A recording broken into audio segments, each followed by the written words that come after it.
এই হন, আমরা শিবিরে অনুপ্রবেশ করবো করিয়া আমরা শিবিরের ধ্বংস করবো। তুই হইবে সাথী, আমি মোর সদস্য। ঠিক আছে? আচ্ছা, প্রবলেম নাই। সাথী তাওয়া দিব নে। আমার এক ফ্রেন্ডে শিবির করে, তারে জিকাই ফোন দি শিবিরের সাথী থেকে তাওয়া লাগে। হ্যালো বন্ধু।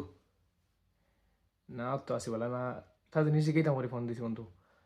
তুই তো শিবির করো, আচ্ছা শিবিরের সাথী হইতে কিতা কিতা করা লাগে হসাই আমার।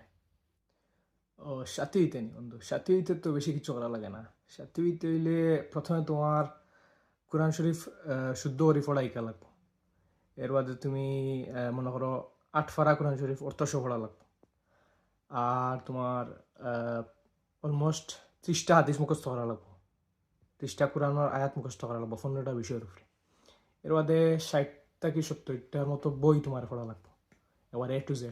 এবার দার্স করা লাগবো 2টা। এর বাদে তুমি আরও বিভিন্ন বিষয়ের উপরে তোমার নোট করা লাগবো, ডায়েরি রাখা লাগবো, রিপোর্ট রাখা লাগবো।